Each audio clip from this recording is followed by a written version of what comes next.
están siguiendo a través del Facebook Live y de las distintas redes sociales. El tema que nos convoca para esta ponencia es Innovando en las aulas de aprendizaje invertido y estará a cargo del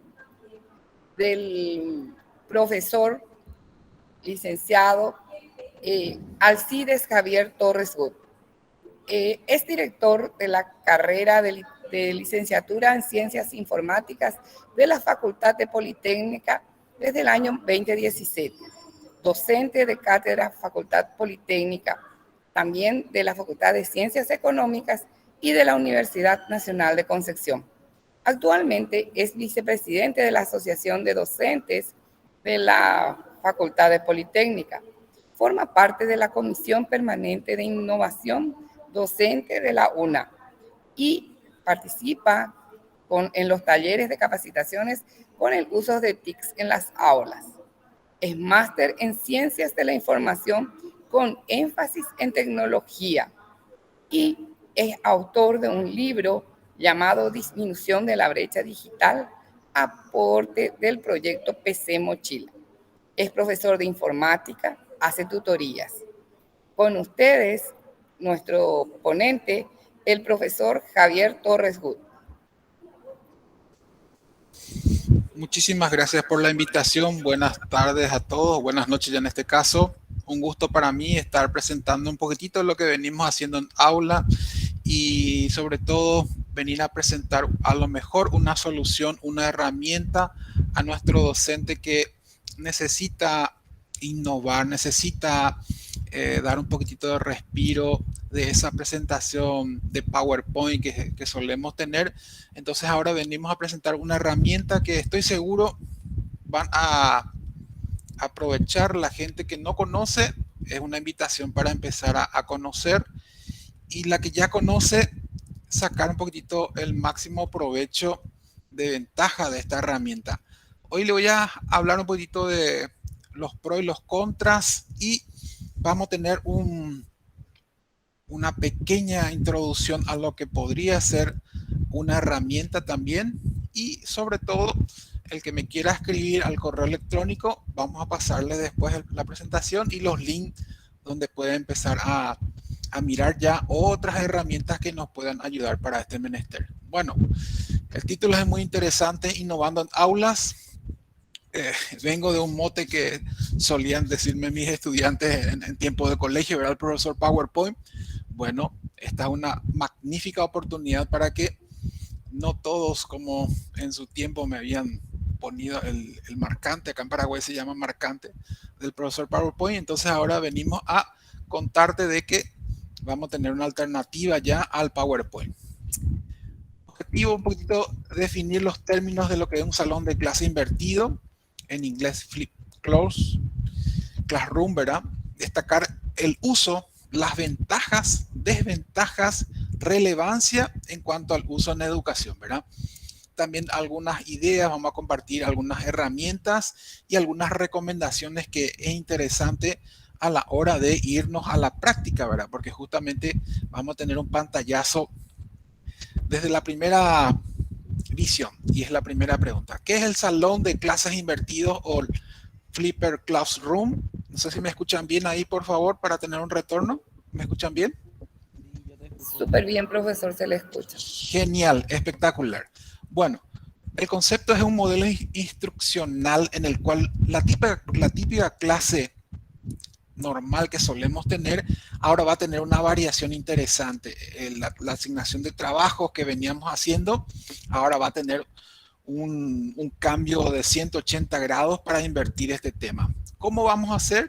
Justamente algunos elementos esenciales son la tecnología educativa.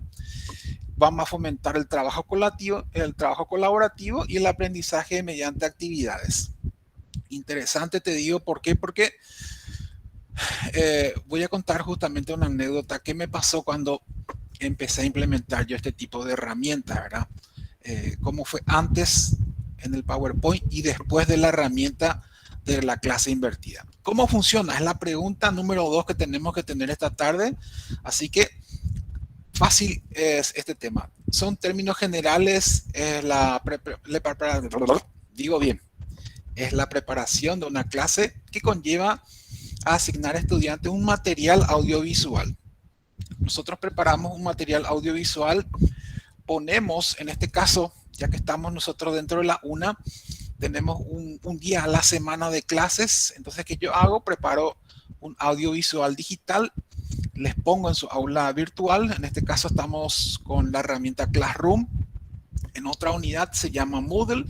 Y entonces, ¿qué ponemos ahí? Un material donde el estudiante en su tiempo va a poder leer por primera vez. Si no entiende, va a poder retrasar. Entonces, esta herramienta, desde todo punto de vista, viene a causar una manera interesante de empezar a trabajar sobre un tema, ¿verdad? Además de eso, en la clase, ¿qué es lo que vamos a hacer? Vamos a invertir el rol del profesor. El profesor justamente va a tener su clase en base a lo que fue el contenido audiovisual, y ahí se pueden hacer debates, discusiones, ejercicios y una variedad de cosas que a la hora de aplicar podemos manejar un poquitito esta tecnología. La intención es disponer más tiempo en la sala de clases, justamente aprovechar ese espacio que nos encontramos virtualizados. Ustedes saben que la pandemia optó por varias herramientas de tecnología educativa, y una de ellas es esta herramienta que estamos presentando hoy. Yo les voy a hablar de que, así como ustedes, tuvo un poco de miedito cuando me dijeron, profesor Alcides, podés tener esto, anda a investigar y venía a capacitar para este grupo de profesores. Claro que sí. Enhorabuena. ¿Por qué? Porque ahora tenemos un material audiovisual. En mi tiempo se llamaba un libro físico que teníamos que prestar de la biblioteca. El libro estaba en inglés, vos tenías que hacer la traducción, ¿verdad? Entonces todo un tema era en la parte física. Hoy en día tenemos un video y vamos a hacer propaganda ya la herramienta de YouTube. Uno entra en YouTube y busca el video que a lo mejor le llama la atención, y puede descargar o en vivo nomás hacer funcionar, y cada uno puede darle en el tiempo que mejor le parezca, mirar todo de una vez, en partes, volver a retroceder. Entonces todo está muy lindo. Hay unas reflexiones que se pone de acuerdo al contenido, ¿verdad? Uno puede hacer un cuestionario ya, y a medida que pone el contenido digital, ir tirando unas preguntas disparadoras, justamente para que después, en el momento de hacer la virtualización y encontrarse en un Meet, empezar a hablar sobre esto, y sobre todo dejar ejercicios de forma práctica de acuerdo a lo que se estudió con esta herramienta. Es decir, estamos teniendo lo que era antiguamente el método tradicional, donde el docente instruye al alumno, el alumno aprende en su tiempo, en tiempo de clases, y asimila con un concepto o con una valoración tipo prueba que le vamos a dar después, ¿verdad? Todo esto durante la clase. Hoy en día, esta herramienta, hacemos lo contrario. El alumno adquiere conocimiento, adelantamos nosotros ya el contenido digital, más todavía que si vamos a obtener esos videos que pueden durar más de 10 minutos, se aconseja luego de que se tenga en la casa. Imagínate vos que vos trates, profesora, de poner un video de 30 minutos en tu clase de reunión, en un Meet. Los alumnos se duermen, más todavía que tenemos alumnos trabajadores del turno noche. Entonces tenemos que hacer más magia de lo que venimos haciendo para que se queden cautivos y traten de tener una atención. Entonces, lo recomendado es que si vamos a tener un material que no pase de entre los 5 y 7 minutos, eso es lo ideal. Y si va a ser más largo, ya poder poner en partes. A lo mejor, si uno reconoce todo el contenido, puede saltar y pausar y poner justamente en el minuto que quiere tocar. Entonces automáticamente uno ya se organiza en el contenido. Esto es en clase, antes de las clases. Y durante la clase compartimos la información, justamente hacemos los debates, compartimos la experiencia. La colaboración es importante acá, porque hay gente que entiende de una manera, o otra gente que a lo mejor no pudo entender nada, poco y nada. Entonces acá se abre a la discusión que se pueda tener, y sobre todo el profesor con su experiencia es lo que tiene que poner y aclarar todos esos conceptos que aquí de forma individual, autónoma, adquirió. Sin embargo, acá el profesor, con el contenido, con la experiencia y con todo lo que conlleva la figura del docente, esto se pone un poquito más interesante cuando el profesor desde su experiencia empieza a tratar de construir el concepto, ¿verdad? Las definiciones.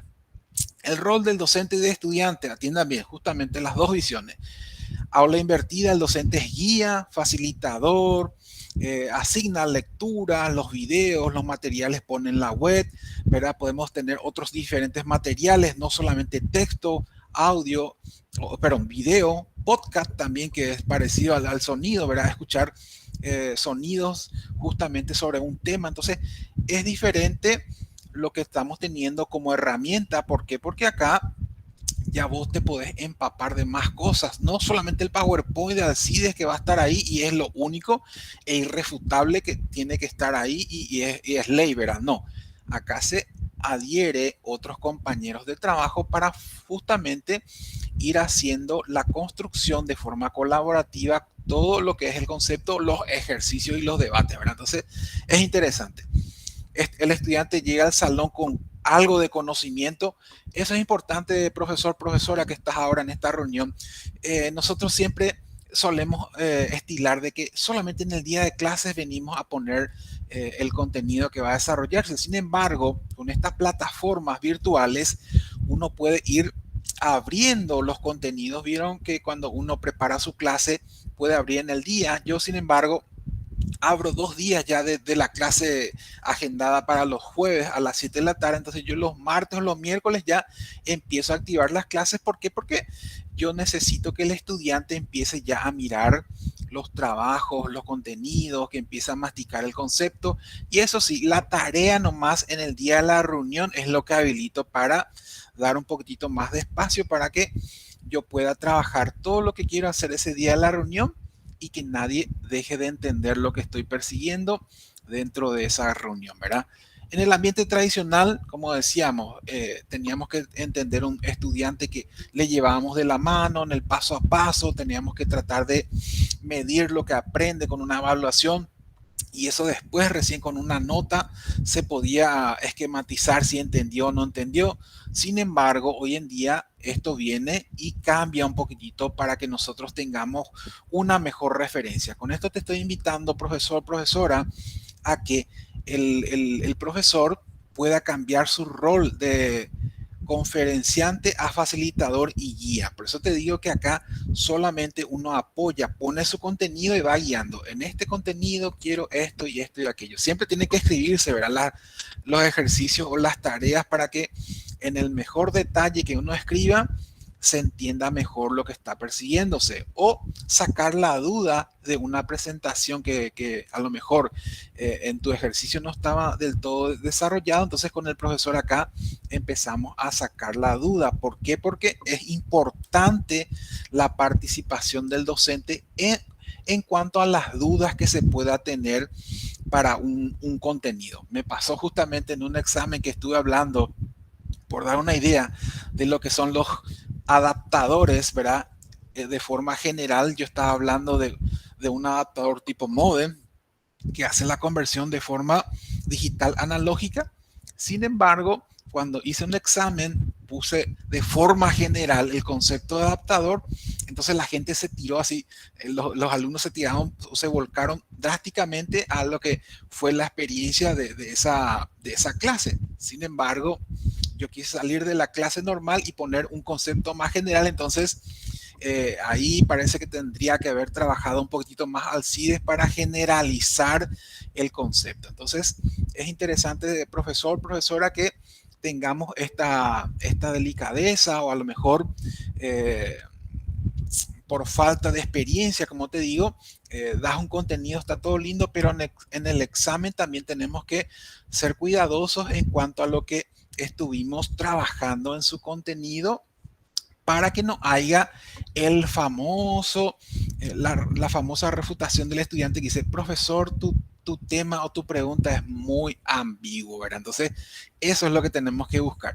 Acá los estudiantes se fomenta el liderazgo. ¿Por qué? Porque se trabaja en equipo, siempre tiene que haber un representante, entonces siempre hay un estudiante que se mueve más y que organiza, entonces tenemos más movimiento. ¿Qué hace el estudiante? se convierte en un aprendiz activo. ¿Por qué? Porque en su tiempo, en su espacio, él va estudiando el contenido digital, ¿verdad? Es interesantísimo, te digo.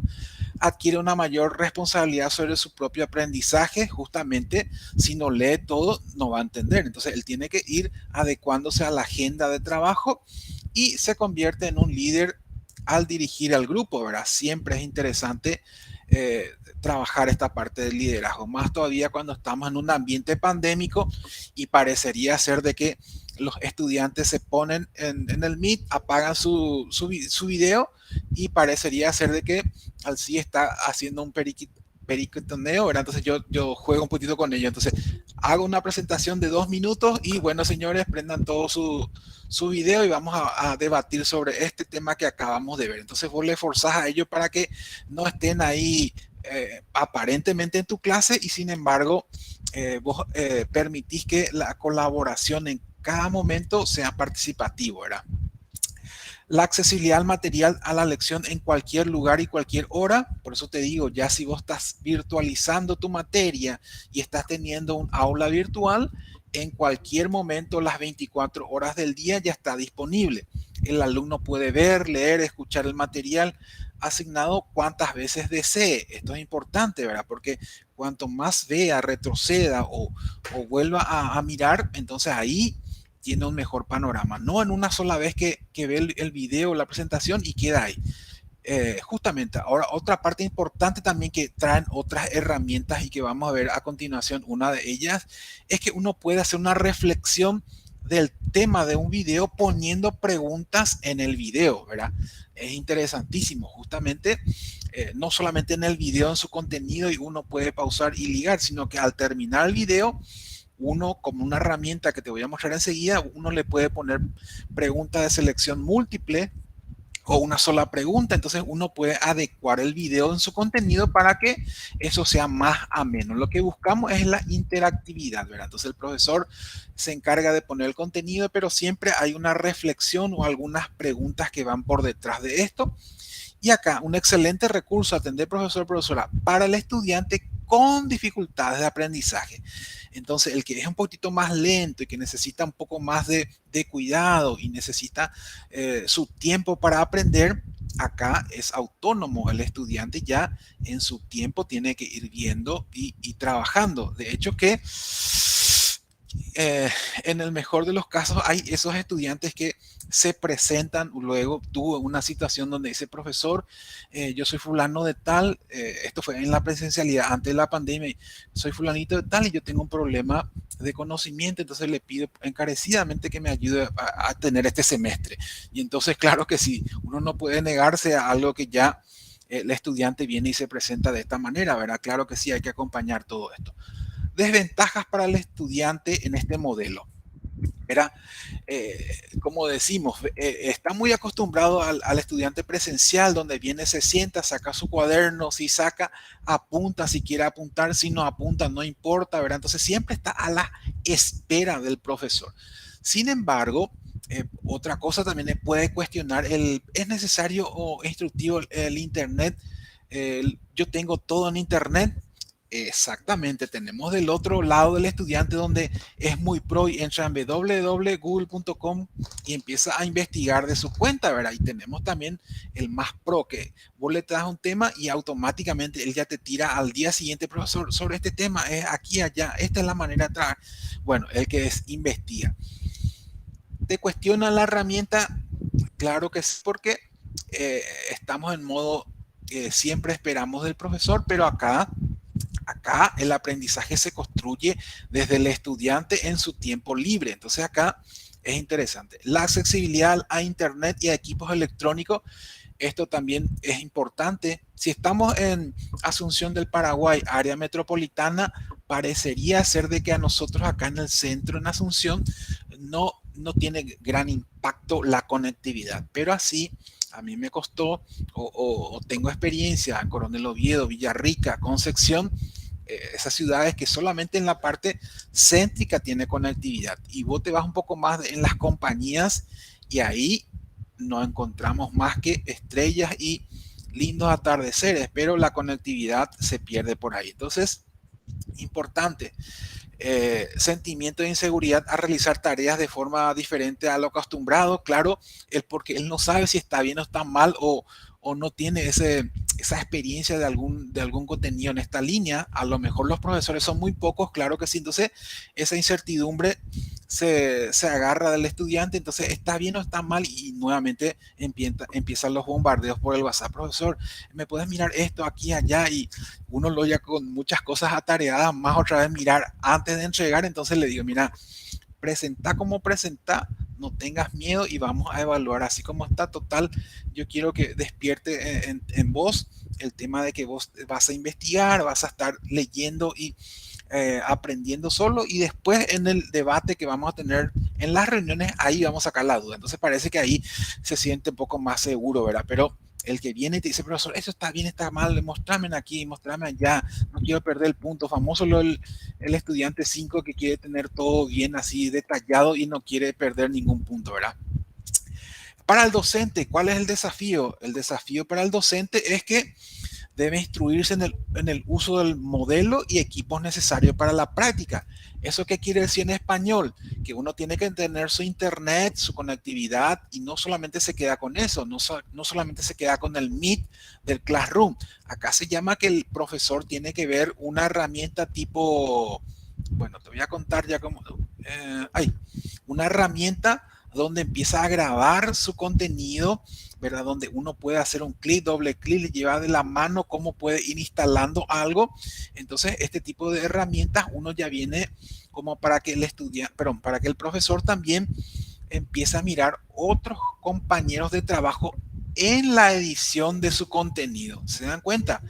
Entonces acá tenemos que tener un poco más de tiempo, más paciencia. ¿Por qué? Porque uno tiene que ir buscando esas herramientas en lo más importante, los gratis que están por ahí, y a lo mejor con otras herramientas de pago también es interesante. Pero siempre vamos a acudir al punto A, lo gratis, ¿verdad? Siempre o casi siempre.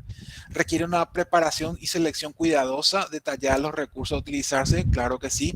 Uno tiene que tener un poco más de tiempo en organizar el contenido si va a ser de otro lugar que no es editado por el profesor, tiene que estar validado, que no sea un lugar tipo el Rincón del Vago y uno va a ir a traer cosas de ahí y va a poner en clase. Entonces no, automáticamente tenemos que ser un poco más estirando a bibliotecas virtuales en el mejor de los casos. Entonces tenemos que ver otras alternativas para que no sea tan básica o no le resulte apetitoso al estudiante, ¿verdad? Mostrar resistencia a la pérdida de contacto maestro-estudiante. El docente acá también parece que si no está presente y si no hace Meet, no es profesor, ¿verdad? Entonces, no. Yo te voy a contar otra experiencia. Yo este semestre experimenté modo online. Solamente nos encontramos para llamar lista en los parciales y después todo es online. Entonces ya ponemos los foros, ya ponemos ahí los trabajos prácticos, habilité el WhatsApp. Entonces estoy viendo también otra posibilidad de que netamente en línea, para tener una experiencia nomás con otra herramienta que estoy viendo, es interesante, ¿verdad? Los estudiantes, por lo menos, enhorabuena, porque el que tiene en este semestre más de 5 materias, algunos tienen 7, enhorabuena, no se quedan con el profesor así y que le exige presencia y bla, bla, bla, bla, y tiene que estar en la reunión del Meet forzado. No, no, no. Estamos acá, la herramienta o la materia va a tener su particularidad, ¿verdad? No exigimos asistencia, pero sí las entregas en tiempo y forma de las tareas, que eso se toma como asistencia. Entonces, enhorabuena.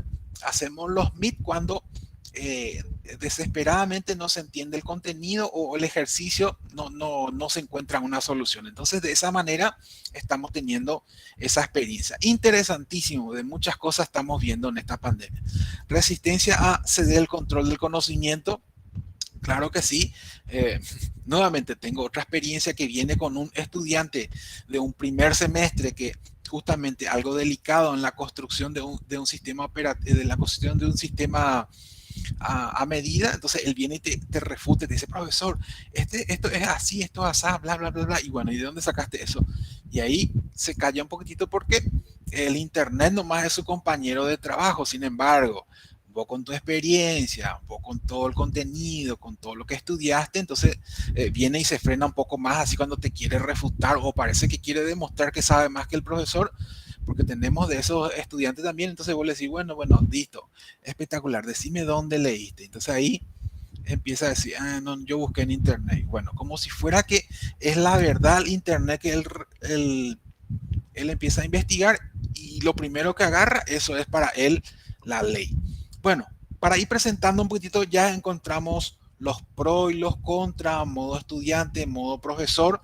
Ahora viene la sugerencia. La sugerencia es que el profesor puede diseñar su modelo de clase invertida. Y para eso te vamos a presentar justamente dos alternativas. Una es que vos justamente busques un lugar de repositorio de videos serios, en este caso, donde vos puedas bajar el contenido y poder desarrollar. O el otro es que vos edites tu contenido, ¿verdad? Entonces, hay de ambos casos. En el caso de que vos vas a editar, justamente tenés que ir a otras herramientas donde vos tenés que hacer tu ejercicio, grabar tu contenido e ir mostrando esta actividad. Bueno, una de ellas, por lo menos a mí, la que me hizo un poco de ruido es esta herramienta que se llama TED, Tecnología de Entrenamiento para Desarrollador. Es una modalidad sin fines de lucro creada para divulgar las ideas mediante un video corto, 16 a 20 minutos. Por eso te digo, cuanto más cortos, interesantes los videos, porque después la atención del estudiante ya no se puede captar, ¿verdad? Un video de 30 o 40 minutos ya es complicado. Imagínate vos en presencial luego ya tenerle cautivado a 50 estudiantes el turno noche, trabajadores. Tenés que ser un gran profesor para tener ese conocimiento y esa atención en qué sé, una hora y media de clases. Bueno, ¿qué encontramos para esta herramienta? Esta herramienta tiene esta presentación que ed.ted.com/lesson. Es una cuenta gratuita que vos te puedes registrar con cualquier cuenta de Facebook, de Google, da igual, vos te registras ahí y encontramos qué cosa. Una categoría donde vos podés ir a preguntar comercio electrónico o ciberseguridad. De todos los temas que vos puedas imaginar te vas a encontrar acá. Y lo más lindo que puede haber en inglés o en español. Entonces, estoy seguro que tu tema va a estar metido por acá. Es interesante, ¿por qué? Porque vos acá podés encontrar el video que estás buscando, como te digo, siempre 18 o 15 minutos. Y ahí hay una opción que dentro, cuando elegís el video, hay una opción que dice customizar la lección. Uno entra ahí, un botoncito que está ahí, y ahí él te pregunta, ahí uno puede mirar y uno puede preguntar. Entonces acá en la opción que dice pregunta o preguntar, ahí en esa opción uno le da en el menú y ahí uno para este video, atendé bien profesor, profesora, para este video uno puede crear, la que estás eligiendo como una plantilla dentro de esta herramienta, uno puede crear una pregunta. Uno puede crear una pregunta. Todo esto que estás viendo está en inglés. De paso también vas a aprender un poco más o ejercitar tu inglés, profesor. Bueno, vas a seleccionar justamente crear una pregunta y ahí la siguiente opción, y estoy terminando para la gente que está preguntando, ¿cuánto tiempo, profe? Bueno, me faltan 2 minutos, 1 minuto y medio y ya terminamos. Entonces acá encontramos la pregunta y puede ser múltiples preguntas o una pregunta. Entonces uno elige la múltiple pregunta y ahí automáticamente puede hacer la pregunta y puede tener 3 o 4 opciones, puede ir agregando y así también en la parte izquierda vas a elegir cuál de las preguntas se queda en verde cuando vos elegís que esa respuesta, perdón, va a ser la respuesta válida de las N que pueda haber. Entonces, interesante, por eso te digo, vos podés tener tu video y al terminar el video, porque esto después va a llegarle al alumno, te voy a mostrar cómo le va a llegar, justamente acá las opciones para tu pregunta, verás la respuesta, él te dice acá en verde cuando queda es la respuesta que va a ser la válida para dependiendo de que no siempre va a ser esto autoasignable. El profesor asigna la letra en la respuesta que necesita. Uno va a darle publicar después seguramente y ahí vas a controlar que escribas bien, que tenga acento, todo este tema, y a la hora de publicar te va a preguntar, y vamos a ir cerrando la reunión. A la hora de preguntar, este TED te va a decir, ¿usted quiere ir por correo electrónico la invitación o automáticamente va a dejar abierto el link? Entonces él te pregunta, y cuando entra al aula va a entrar como invitado. Él tiene una serie de perfiles para que a lo mejor no hace falta que tu estudiante se logue y se registre con esta aplicación, no hace falta. Entonces uno puede entrar, mirar y contestar la pregunta que estás haciendo. Bueno, para ir cerrando nuestra presentación, no importa el nivel instruccional en el cual estemos trabajando, lo importante, es interesante, es que vos tengas esa chispa de decir, bien, hoy visto con el profesor Alcide, hoy me está mostrando una herramienta que yo puedo manejar, yo puedo hacer la diferencia. Entonces, claro que sí, profesor, profesora, llegamos al 2021 y estas son las herramientas y las tecnologías emergentes para cambiar un poquitito el tema de las prácticas docentes en aula. Estamos viendo una herramienta poderosa que es el video, que uno puede retroceder y en el tiempo el estudiante que pueda tener pueda ir construyendo su conocimiento. El profesor acá orienta, justamente orienta, tiene más tiempo en que en sus casas se empape del contenido y se saque la duda en las reuniones que se arman para ese menester. Entonces acá justamente uno puede hacer una evaluación y las evaluaciones después tienen una parte importante, ¿verdad? Que la gente empieza a leer más o entender más algo que a lo mejor era complicado de forma presencial. Por eso te digo, vos podés encontrar lindos materiales. Acá justamente voy a dejar esta presentación para que ustedes me escriban al correo. No voy a mostrar las referencias porque después seguramente ustedes van a estar más lindos en su tiempo. Quiero dejar acá justamente cómo yo me muevo en un ambiente virtual. Estos son estudiantes de TIC, Administración del 2020, turno noche, en esta presentación, y este es TIC turno noche 2021, ¿verdad? Entonces es diferente cuando uno tiene una actividad, y acá es lo que yo pongo justamente de esta manera. Buenos días, hoy el tema va a ser ciberseguridad. Dejo el link del YouTube, ¿verdad? De la presentación, y ahí la gente, miren cómo se engancha. Miren, gracias profesor, genial. Muchas gracias profesor, excelente tema, vamos a estar atentos. Entonces todo el mundo ya está con esa particularidad y esas ganas de aprender. Y con esto cierro.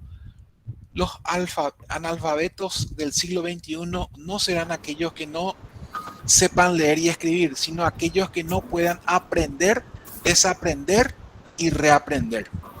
Dejo entonces acá mis números de contacto para que la gente pueda escribirme y le pase la presentación si les parece. Y con eso entonces, profesora Celina, estamos ya a las órdenes. Si va a haber alguna pregunta.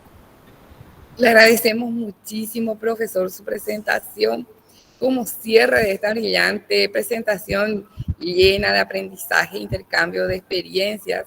Por supuesto que agradecemos al profesor Torres conocer más sobre lo que es el aprendizaje invertido como un enfoque pedagógico, porque realmente permite invertir el tiempo dentro del aula para realizar los proyectos, poniendo en práctica las habilidades que son las del siglo XXI y una atención mucho más personalizada es lo que nosotros visualizamos a partir de esta ponencia. Por parte del Colegio de Administradores del Paraguay, queremos presentar nuestro agradecimiento especial al Magíster Alcides Torres por su participación como ponente en el primer Congreso Interamericano de Administradores, el administrador y su capacidad de reinventarse en tiempos de pandemia. Por mi parte, muchísimas gracias a todos ustedes por la atención y vamos a continuar dentro del primer Congreso Interamericano de Administradores con la siguiente disertación, que es Ser CEO, competencias para un desempeño efectivo. Y va a estar a cargo del profesor doctor Fernando Troilo, desde Argentina, y como moderadora la profesora magíster Maura Olazar. Muchísimas gracias por su atención y nos encontramos en la siguiente ponencia. Buenas noches, profe Maura. Buenas noches, doctor Troilo. Muy buenas noches. ¿Qué tal? Buenas noches, buenas noches. Nuevamente un cordial saludo y afectuoso a todos los que se van uniendo en nuestra sala. Esta es la sala B. Como para mejor organización, el Congreso ha dividido la sala. Tenemos 3 salas con diferentes temas. Entonces, el tema que nos convoca hoy es la ponencia. El título es Ser CEO, competencias para un desempeño efectivo, a cargo del doctor Fernando Troilo. Buenas noches, doctor. Un gusto. Paso a leer el breve resumen del doctor. De verdad es extenso, pero le pido disculpas por el tiempo. Haré un resumen de su currículum. Él es doctor en Sociología, magíster en Dirección de Empresa, MBA por la Universidad del SEMA, especialista en Dirección Estratégica de Recursos Humanos, es licenciado en Comunicación. Además, es coach internacional certificado y posee certificaciones y metodologías de evaluación a nivel global, a nivel mundial. Cuenta con más de 15 años de experiencia en capital humano, trabajando para compañías de diversas industrias, siendo partícipe de proyectos de gestión de personas en el país, a nivel Latinoamérica y a nivel global. Su desempeño actual abarca los roles de consultor, profesor, investigador, desde donde nos acompaña a personas y organizaciones en su desarrollo. También ocupó cargos gerenciales en empresas multinacionales como líder de soluciones de efectividad organizacional, cultura, desarrollo de liderazgo. También en el ámbito académico es director de posgrado de recursos humanos en la Universidad del SEMA. También es profesor de la materia de gestión de recursos humanos. También es profesor en carrera de grado.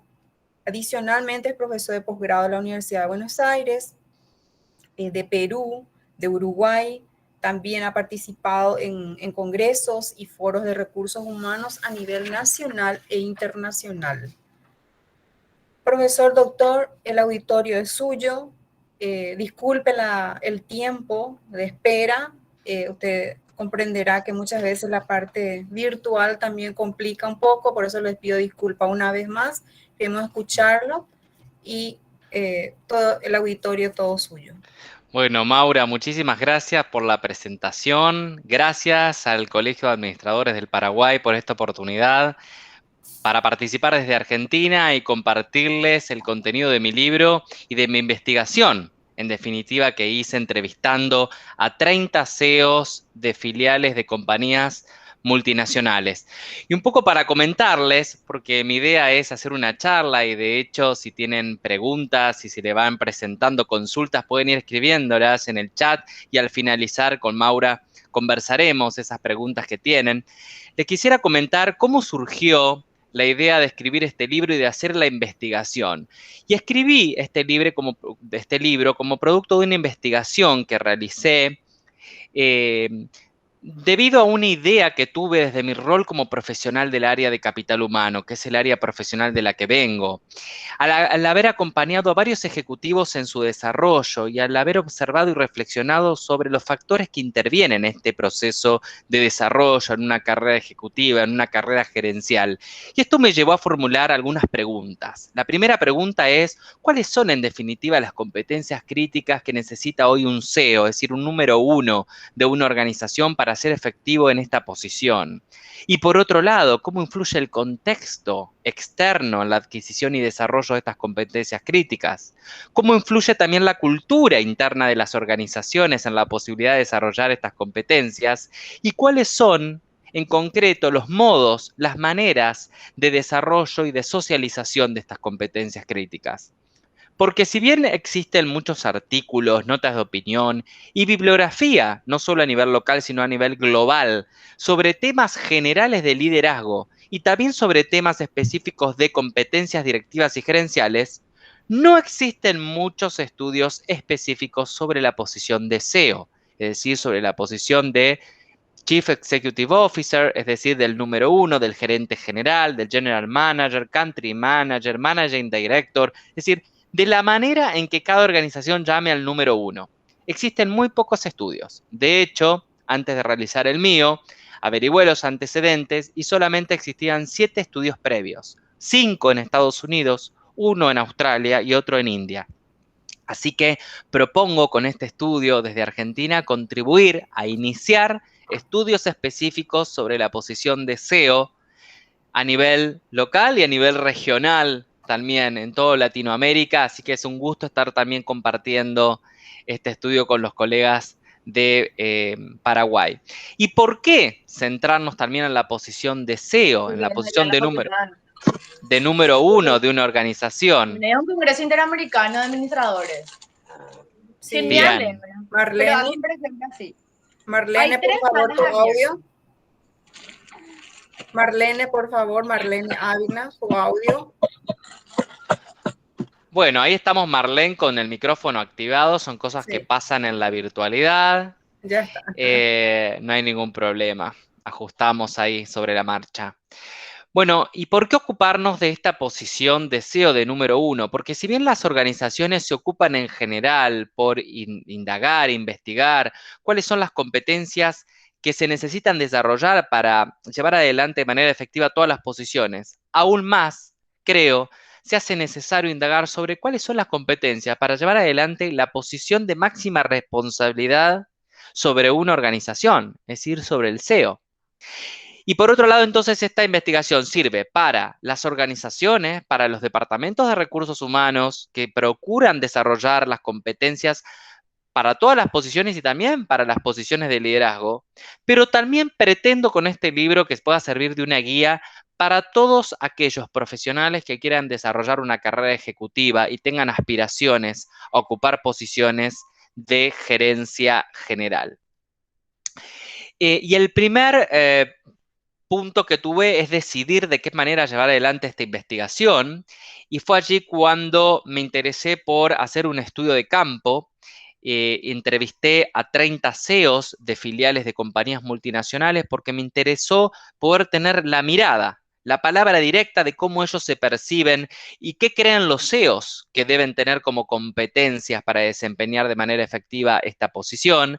Así que entre mediados del 2018 y mediados del 2019 me tomé un año para hacer estas entrevistas en profundidad que tuve la oportunidad de realizar cara a cara, en la mayoría de los casos en los despachos, en las oficinas de estos propios CEOs que generosamente me dieron el tiempo, en su tiempo, para poder hacer estas entrevistas y llevar a cabo la investigación.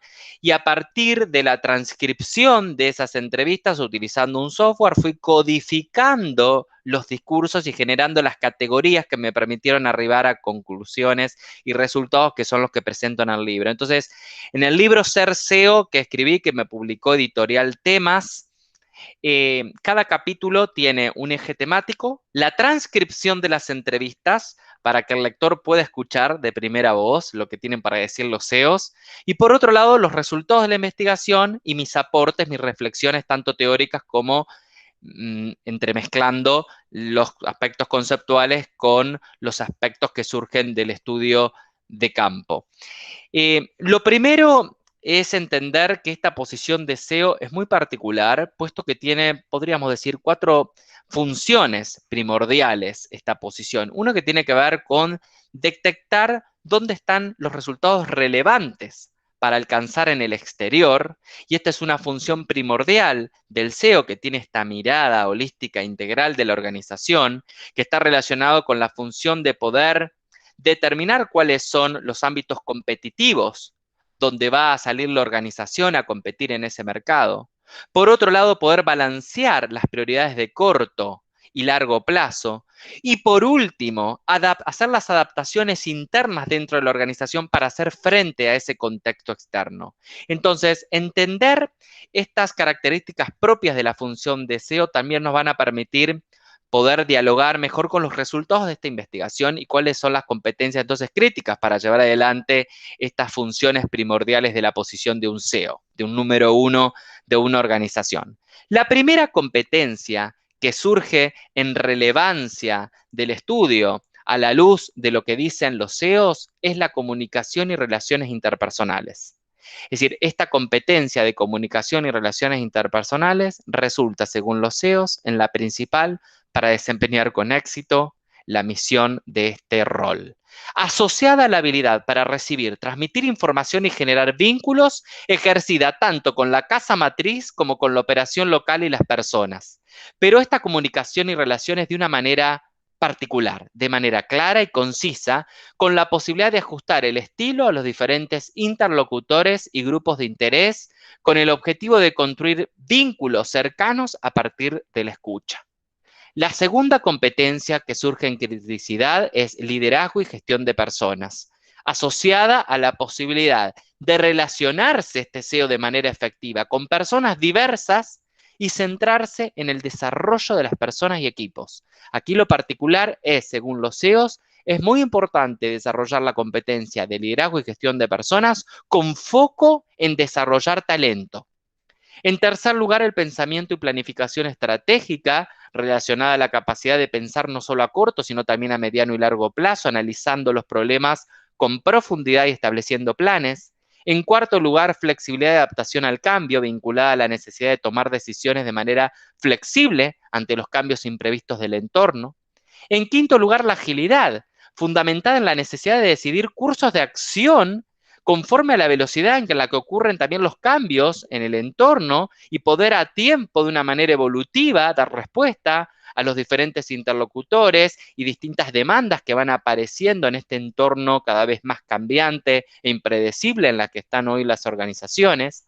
En sexto lugar, el manejo de la complejidad, la incertidumbre y la ambigüedad.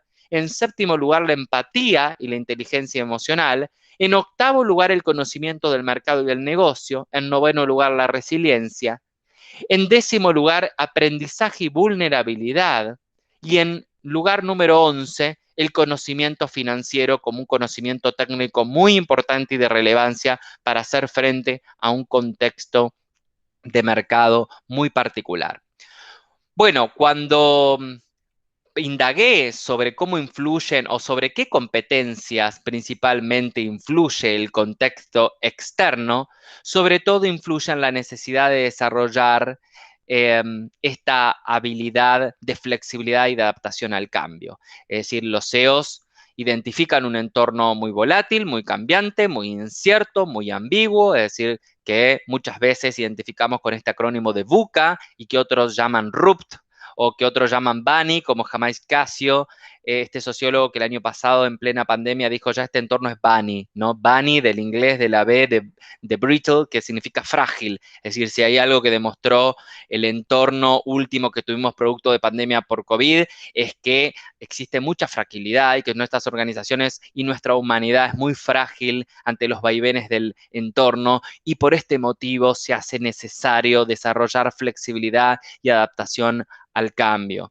Por otro lado, con respecto a la influencia de la cultura, surge un aspecto muy importante de influencia puertas adentro de las organizaciones, que es la calidad de los jefes y las experiencias previas de liderazgo que han tenido estos SEOs. Es decir, en la medida que uno tiene, según los SEOs, experiencia con jefes que propulsan el desarrollo de estas competencias, por supuesto hay más chances que se acelere el desarrollo, sobre todo en la competencia de liderazgo y gestión de personas, que es la competencia que aprendemos a partir de la modelización de los ejemplos que tenemos en nuestras experiencias con jefes del pasado.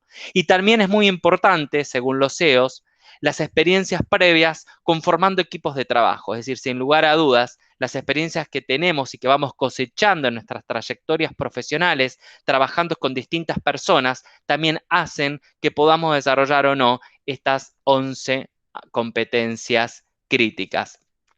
Y en cuanto a los modos de desarrollo, ¿de qué manera los CEOs identifican que han podido desarrollar estas 11 competencias? El principal factor es la experiencia. Nada reemplaza, según los CEOs, las experiencias propias en los puestos de trabajo, sobre todo las experiencias más difíciles y con mayor carga emocional, que son, según los CEOs, las experiencias que mayor aprendizaje dejan en relación a estas 11 competencias, entre ellas las experiencias de expatriación o de haber trabajado con personas de distintas regiones, de distintas latitudes, lo que hace que tengan que flexibilizar y desarrollar especialmente estas competencias para poder trabajar en estos entornos tan diferentes al propio.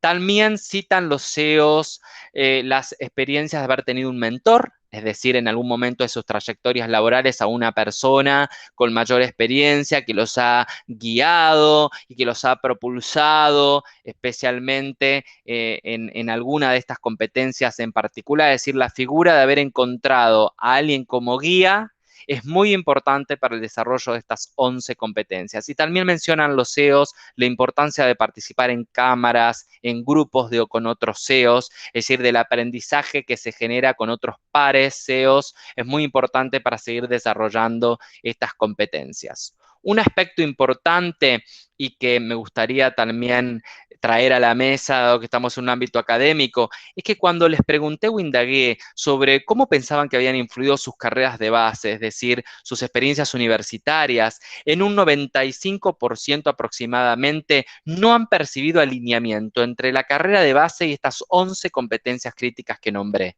Y eso también nos presenta un gran desafío en términos universitarios. ¿Qué tipo de profesionales estamos preparando? Y si queremos preparar personas para el ámbito organizacional, la necesidad de empezar en las currículas a introducir estas competencias que no necesariamente tienen que ver con aspectos técnicos, pero que para llegar a ciertas posiciones de liderazgo o alta gerencia, como es el caso del número 1 en organización, son tan o más importantes que los conocimientos técnicos. Y de qué manera también quienes tenemos roles docentes podemos disponer o hacer uso de dispositivos que hagan que los alumnos tengan que estrechar estas competencias en la experiencia educativa universitaria. Bueno, por último, también comentarles que hay una variable que se repite en estos 30 CEOs que entrevisté, que es sin lugar a dudas la actitud de autodesarrollo. Sin lugar a dudas, llegaron a esta posición de número 1 porque no solamente estuvieron allí esperando que las organizaciones por las que pasaran les presentaran opciones de desarrollo, sino que ellos han tenido una actitud muy proactiva y de búsqueda de autodesarrollo y autogestión de carrera.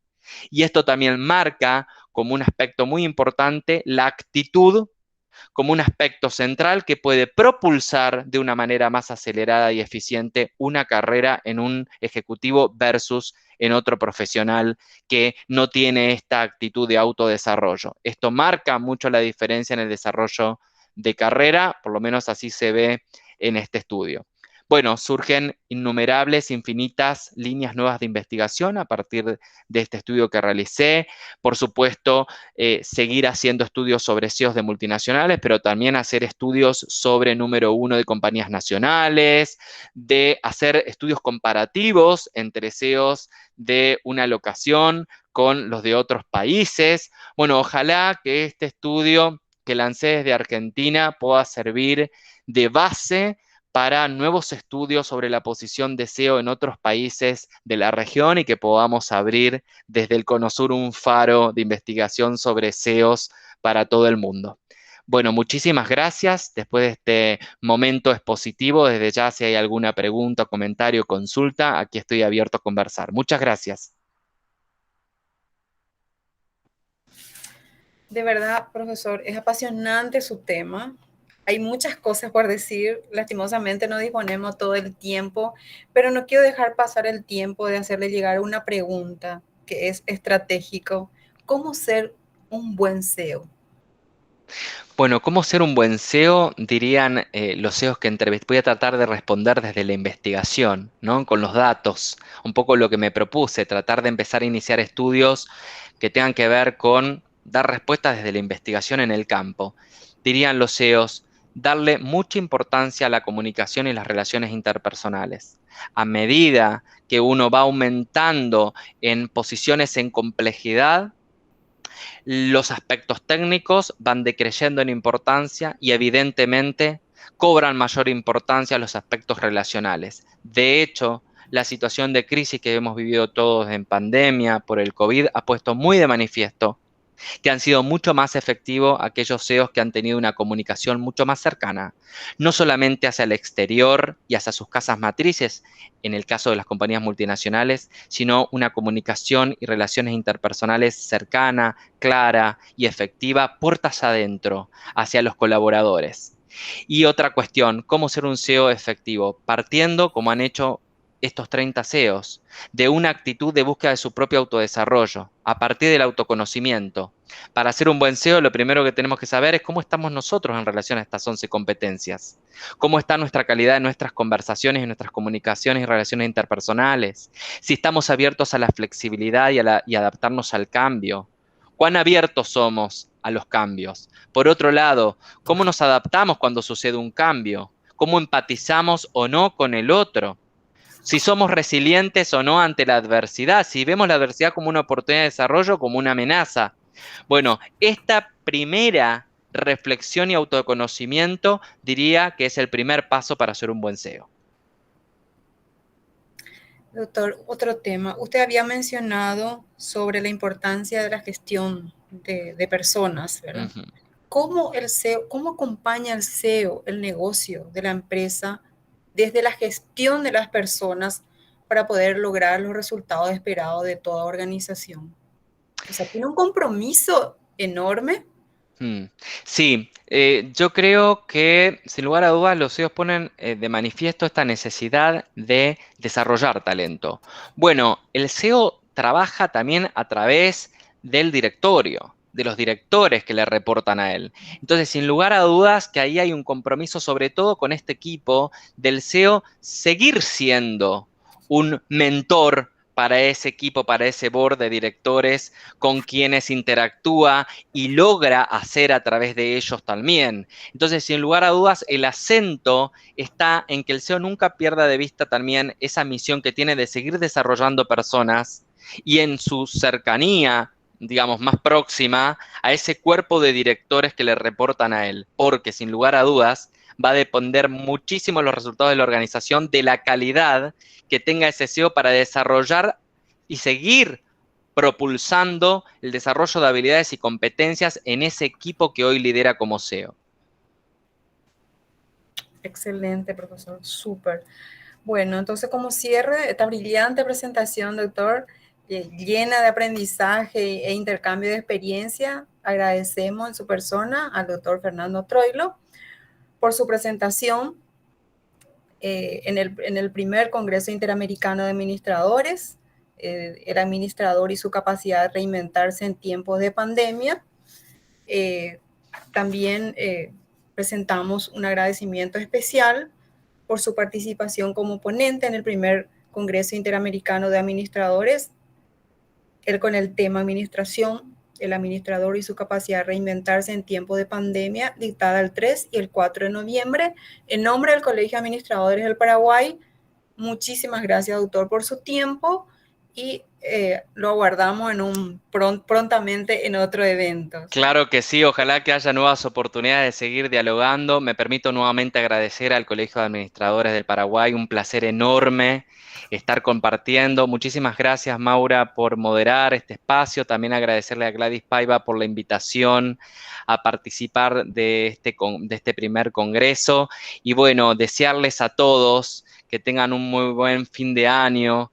¿Sí? Y bueno, y dejar este mensaje de poner acento también, así como gestionamos recursos financieros, materiales, también gestionar y guardarnos esa responsabilidad de gestionar nuestro propio desarrollo de carrera y con este mensaje me gustaría despedirme. Muchísimas gracias nuevamente a todos, un placer. Adiós. Gracias, doctor, muy amable. Nosotros continuamos con otra ponencia. Dejo a cargo del moderador, licenciado Sergio Fernández.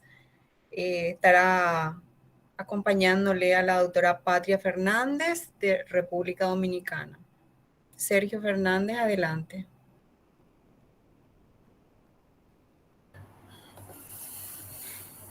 Buenas noches, profesora Maura.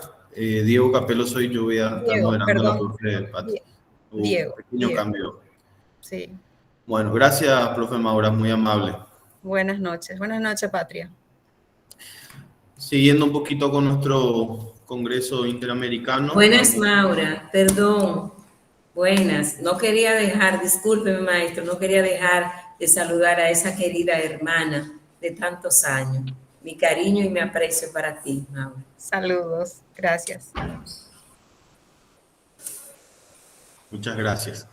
Bueno, siguiendo un poquito nosotros con nuestro Congreso Interamericano, primer Congreso Interamericano del 2021 del Colegio de Administradores del Paraguay. Damos gracias al disertante anterior y ahora vamos a entrar nosotros en la charla del impacto de los valores en el sector empresarial como vacuna ante la nueva realidad determinada por la pandemia. En dicha pandemia hemos tenido muchos cambios y nos tenemos que adaptar a los nuevos tiempos. Déjenme presentarles entonces a nuestra disertante, flamante disertante.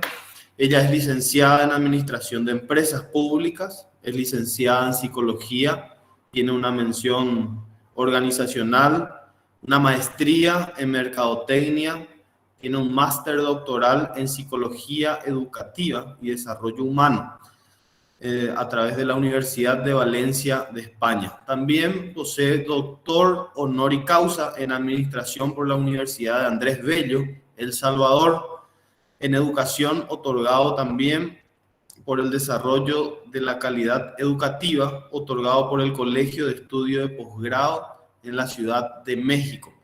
También es profesora adjunta de la Universidad Autónoma de Santo Domingo.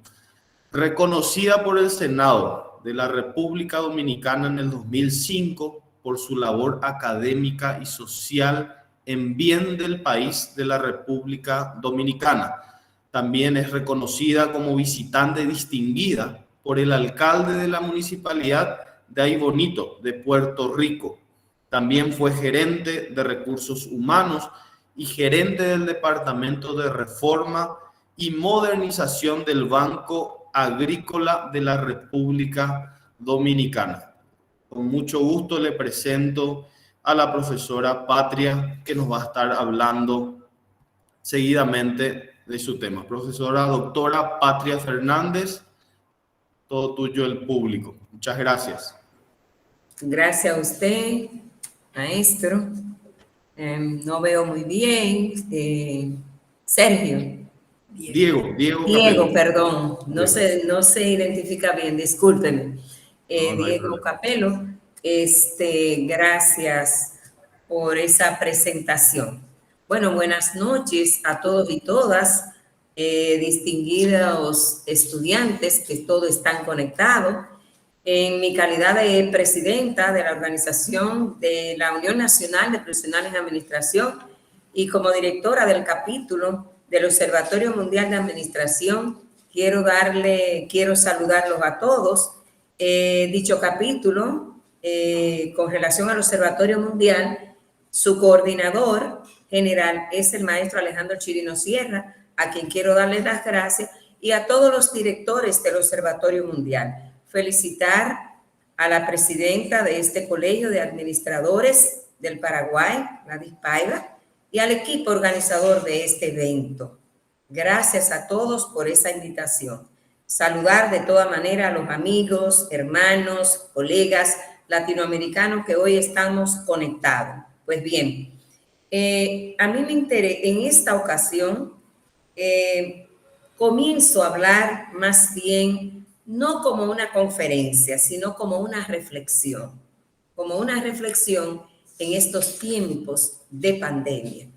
Porque ya hoy no podemos planificar como antes, porque ya hoy no podemos tomar decisiones como antes, porque en estos momentos no podemos manejar los recursos humanos como antes, porque el sistema cambió, y por consiguiente las empresas también han cambiado. mucho más en estos tiempos. Y mucho más en estos tiempos, repito, que estamos en tiempo de crisis, de pandemia, de cambio, donde el cambio seguirá siendo constante y donde la pandemia llegó lamentablemente para quedarse un largo tiempo. Y es por eso que quiero iniciar esta reflexión para todos y todas de la manera siguiente. Vamos a ver aquí. ¿Ok? Exactamente. Bueno, el tema nuestro que nos toca esta noche es el impacto de los valores en el sector empresarial como vacuna ante la nueva realidad de la pandemia. Quiero preguntar si se está proyectando, por favor. Doctora, sí, se está presentando. ¿Cómo Solo no? que está medio chiquitito. Podrías agrandar si querés también. Pero igual se ve. Igual se ve. ¿Está muy pequeño? No, falta ahí que le des un puntito ahí en la copita esa que tiene abajo y con eso se agranda un poco más incluso. Pero igual se está viendo. En la copa de abajo ya le dimos. Ok, entonces, quiero iniciar de la manera siguiente. Y es que hablar hoy día de valores, a veces creemos que es algo difícil, que es algo problemático, que no es algo que está a la mano de cada uno de nosotros. Y es por eso que quiero comenzar de esta manera. Administrar por valores es una práctica empresarial. No es algo diferente, no es algo oculto, no es algo que no está al alcance de cada uno de nosotros. Aceptada para motivar a los clientes, inspirar a los colaboradores para que den lo mejor de sí todos los días, capacitar y estimular a los grupos significativos vinculados a la institución para que sostengan sus compromisos. Y es por eso que nosotros decimos, y que dicen muchos investigadores, ¿qué son los valores? Y sigo diciendo, creemos que es algo que no podemos alcanzar. Sí podemos alcanzar. Son los rieles sobre las cuales camina nuestra vida. No se conceptualizan, no se enseñan, se modelan y se inspiran en nuestro diario vivir. Es la huella que van dejando las personas. Son las que establecen la diferencia entre la toma de decisiones y proyectan hacia los demás. Los valores fortalecen la motivación y la satisfacción, pero sobre todo el aumento de la productividad laboral en el sector empresarial. ¿Por qué? Porque hoy estamos hablando, además del cambio, de todo este proceso de globalización. Y la práctica de valores en el ámbito laboral es determinante. Es por eso que el administrador de hoy debe tener capacidad para persuadir y motivar a los demás, capacidad para desarrollar grupos heterogéneos que sean colaboradores, que sean automotivadores y que sobre todo se conviertan en profesionales serviles a la institución, tanto en el sector público como sector privado. Y seguimos viendo que el administrador debe considerar de una forma generalizada un conjunto de conocimientos, habilidades y actitudes, pero sobre todo valores que lo formen de manera integral. Esa es la realidad de ese profesional, de ese nuevo perfil que necesita el sector empresarial para poder tener éxito en estos tiempos de cambio. ¿Por qué la práctica de valores en el ámbito laboral del administrador?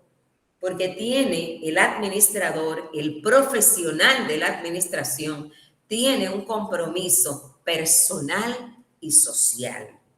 Oigan bien, tenemos un compromiso personal y social porque con la práctica de valores, las nuevas generaciones sitúan por delante la capacidad de seguir aprendiendo ser más innovadores, porque se logra también con esta práctica mantener un equilibrio entre el trabajo y la familia. La familia como centro de formación de valores y de principios. Porque el proceso de la administración por valores es un proceso que lo manejan las personas. Las organizaciones no hacen funcionar la administración por valores, lo hacen las personas. Es que valorar es un proceso de personas. De nada vale que se tenga una estructura muy sofisticada, muy actualizada, si no contamos con ese capital intelectual enamorado e involucrado con los valores. El proceso, ¿por qué? Porque el proceso se fundamenta en 3 fases. El proceso de la administración por valores. Aclarar nuestros valores, también aclarar nuestros propósitos y definir de una manera clara nuestra misión. Y eso tiene que ver con la filosofía organizacional del sector empresarial. Comunicar nuestras misiones y nuestros valores es una de las variables fundamentales que también tienden a colaborar con lo que es esa práctica de valores dentro de ese sector empresarial. También tenemos que aprender a alinear nuestras prácticas diarias con la misión y con los valores organizacionales. ¿Pero por qué? Porque hay que educar para la práctica de valores en el ámbito laboral.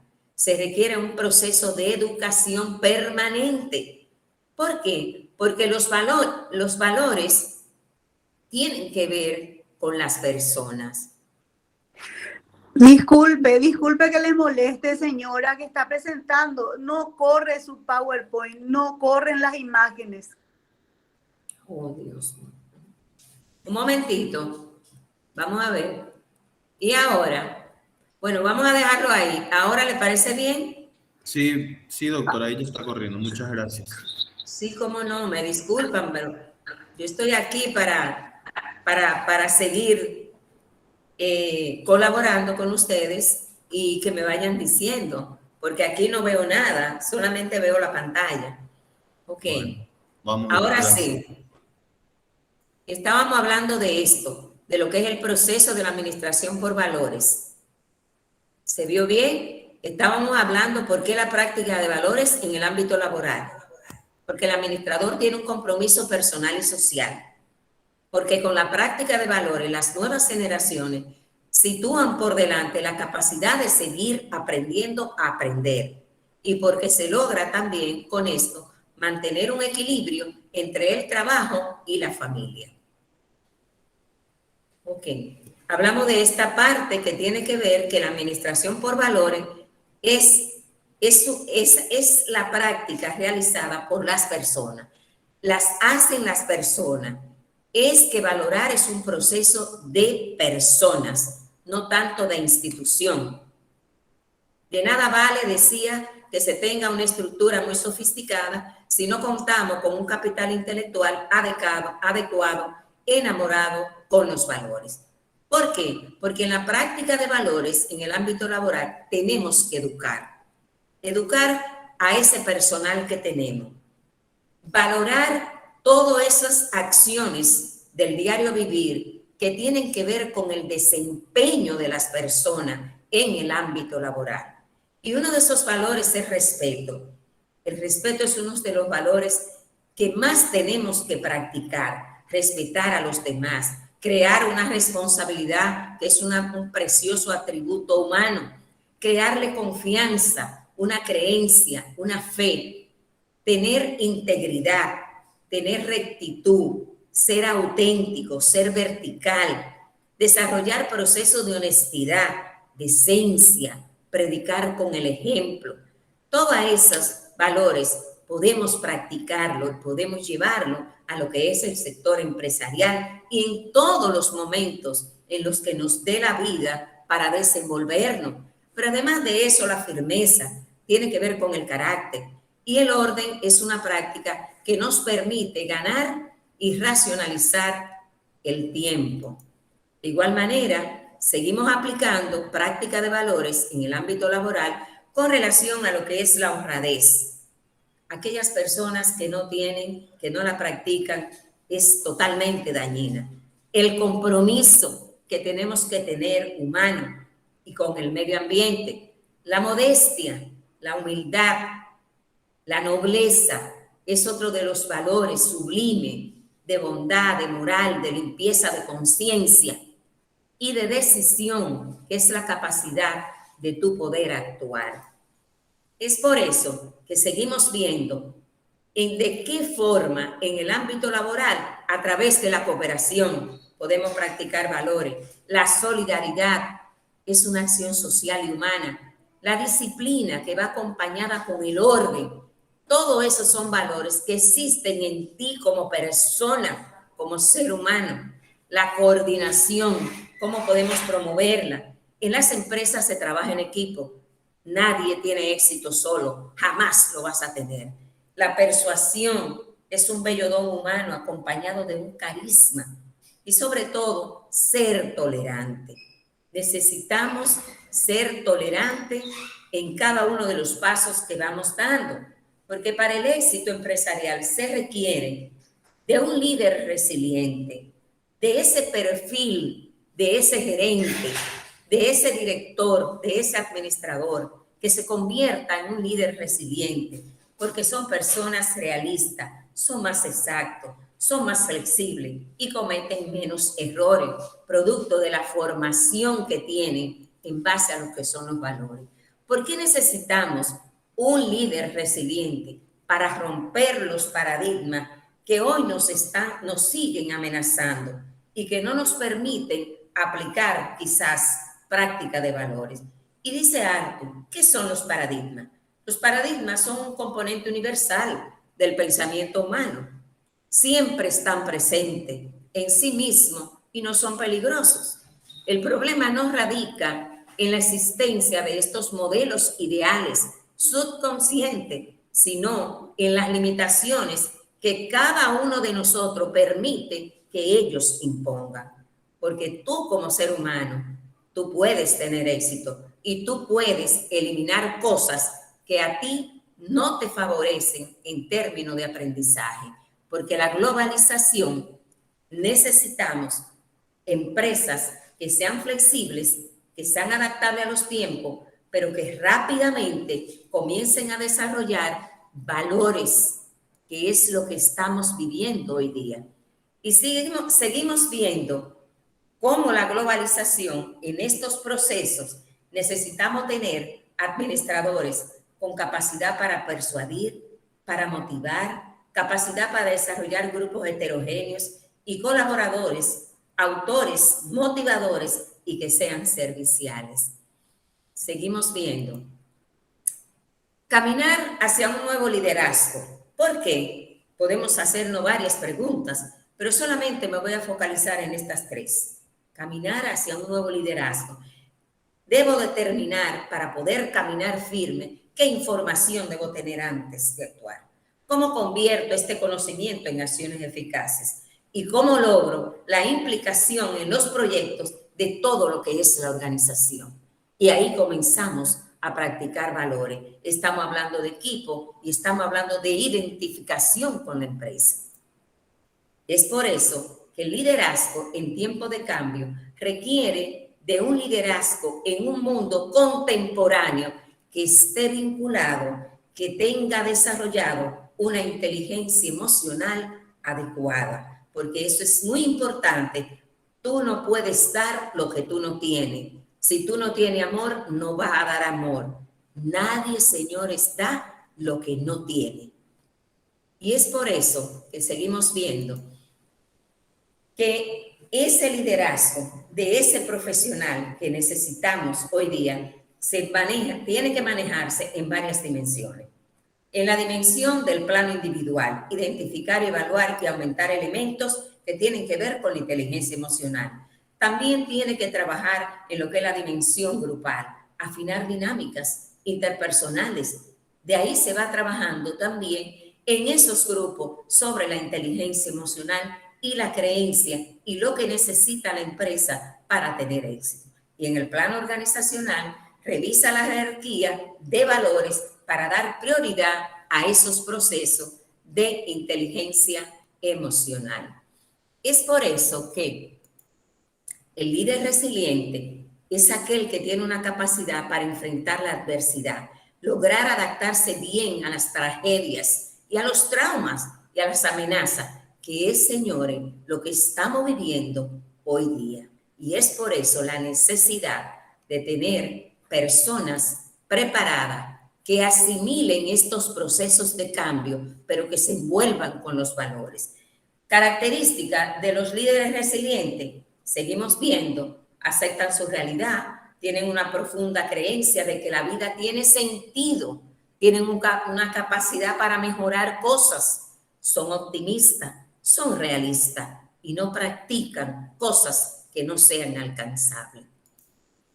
Es por eso que dentro de esas habilidades de ese líder resiliente son capaces de identificar las causas de los problemas, son capaces de controlar sus emociones, saben controlar sus impulsos en diferentes situaciones, son competentes, confían en sus propias capacidades de algo, inclusive trabajan con alta presión, son empáticos, tienen capacidad para leer las emociones hasta de los demás y conectarse con ellas. Son personas que tienen éxito a través del trabajo que hacen en equipo, satisfacción de sus vidas, se centran más en el desarrollo personal que en las tareas, son capaces de buscar nuevas oportunidades, retos, relaciones para lograr más, permiten un mayor grado de participación a su alrededor, deseo de asumir responsabilidad, pero sobre todo desarrollan una fidelidad a través de un comportamiento mucho más íntegro. Y es por eso que tenemos que recordar que cada profesión tiene una labor social. Nosotros, como profesionales de la administración, tenemos una gran responsabilidad porque desde el ejercicio de nuestra carrera podemos contribuir a disminuir la pobreza, a impulsar el desarrollo sostenible de las naciones, aplicando la práctica de valores en el ámbito laboral, en el ámbito social, en el ámbito político y en el ámbito económico. Seguimos viendo. ¿Y cómo nos hacemos una pregunta? ¿Cómo podemos crear práctica de valores en un ambiente tan exigente? Evidentemente, con administradores comprometidos con la honestidad, con administradores que practiquen la solidaridad y la disciplina, con administradores identificados con la integridad y con administradores que estén definitivamente comprometidos con producir el cambio en el sector empresarial para que pueda tener éxito.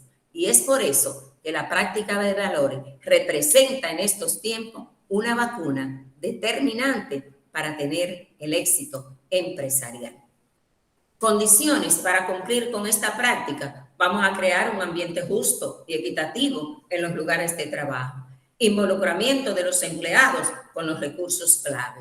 Vamos a desarrollar el cumplimiento de las políticas de recursos humanos. Tenemos que mantener la justicia y la equidad, crear las condiciones en el lugar de trabajo de seguridad de los empleados, pero en esta ocasión decimos de los colaboradores.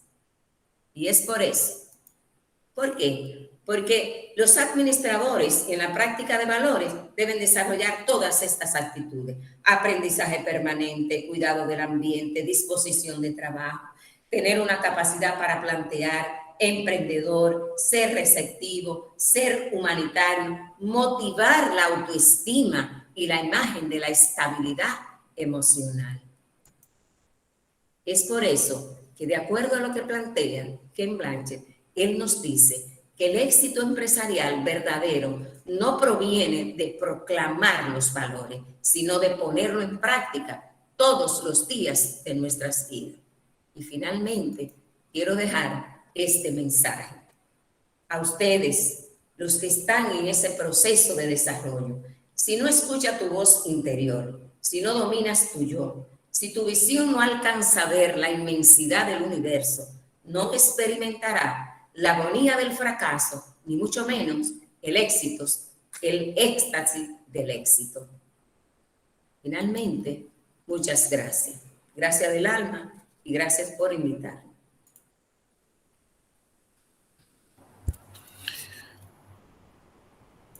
Muchas gracias, doctora, por la ponencia. Estuvimos atentos, al igual que todos los alumnos. Voy haciendo algunas preguntas que voy teniendo aquí, ¿está bien? Ok, ¿está bien? Me pregunta, ¿cuál de los valores, si usted lo podría considerar en uno o dos de ellos, aparte del respeto que estuvo hablando en primer lugar, deberíamos de desarrollar como administradores e implementar hoy en día? Fíjate, todos los valores son importantes. Ahora bien, como yo le estuve planteando, la parte del valor de la integridad, el valor de la responsabilidad, el valor que tiene que ver con la disciplina, porque nadie tiene éxito sin disciplina, y el valor que tiene que ver con lo que es la integridad. O sea, hay 4 valores: integridad, responsabilidad, disciplina, y usted mantenerse lo que es atento, viene siendo la alerta que tú tienes con relación a todo lo que tiene que ver con ese sector y con todo lo que te rodea. Pero la integridad y la responsabilidad y la disciplina es fundamental, es fundamental. Perfecto, entonces integridad y disciplina aparte del respeto. Excelente. Responsabilidad y el respeto. Integridad, disciplina, responsabilidad y respeto. Bien, tengo otra pregunta. Anteriormente, en cada trabajo uno tenía un jefe. Hoy en día debemos desarrollar el liderazgo más que un jefe. Hay una cosa que es muy importante. No todos los gerentes son líderes. No todos los gerentes son líderes, pero sí un líder se convierte en un gerente, porque el líder tiene la facilidad de convertirse en facilitador, en entrenador. Es la persona que va de la mano con el otro y le enseña de una buena forma. Es por eso que hoy necesitamos, más que gerentes, necesitamos líderes. Y necesitamos líderes mucho más acabados, que sean resilientes, porque son las personas que pueden entender a los demás, involucrarse con los demás, sentir hasta las emociones que tú sientes, que a ti te preocupan. Eso lo hace un líder resiliente. Y hacia allá es que tenemos que ir. Hoy día tenemos un proceso de cambio. Hoy día tenemos un proceso de crisis. Y el sector empresarial necesita de nosotros, los profesionales de la administración, pero aprender a aprender y aprender a desaprender aquellas cosas que ya no nos son útiles. Llegó el momento del cambio. Perfecto, muchas gracias, doctora. Llegó el momento del cambio. En esta pandemia nos tenemos que adaptar a los nuevos tiempos. El administrador se debe de actualizar, ¿verdad? De reingeniarse incluso en todas las actividades, ¿verdad? Bueno, no tengo más preguntas, doctora. Muchísimas gracias por su disertación. Excelentes palabras. Valoramos mucho su tiempo, valoramos mucho su momento de impartir tanta sabiduría a los alumnos. Queremos dar gracias. No sé si está nuestro encargado de sala. Y ahí la doctora Gladys Paiva, nuestra presidenta del Colegio de Administradores, quiere dar también unas palabras. ¿Cómo no? Gracias a usted y gracias a esa querida presidenta por sus palabras. Sí, si ahí la presentación me muestran, por favor, para dar el agradecimiento a la doctora.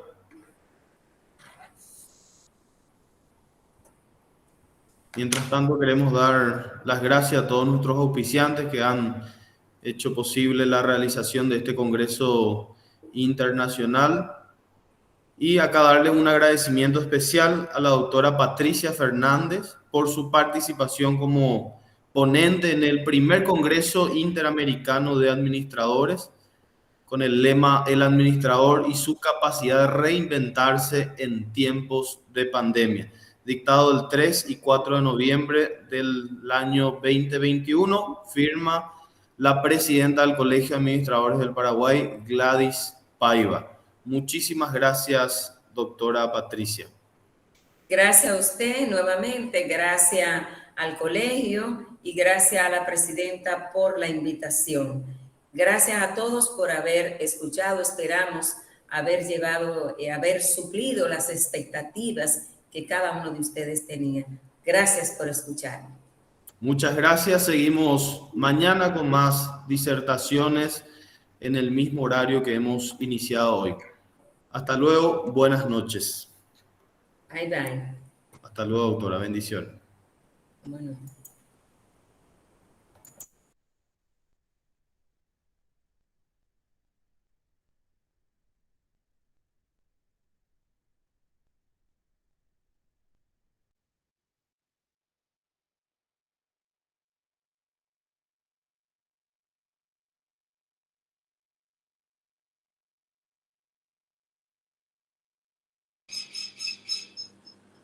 Genial. Felicitaciones.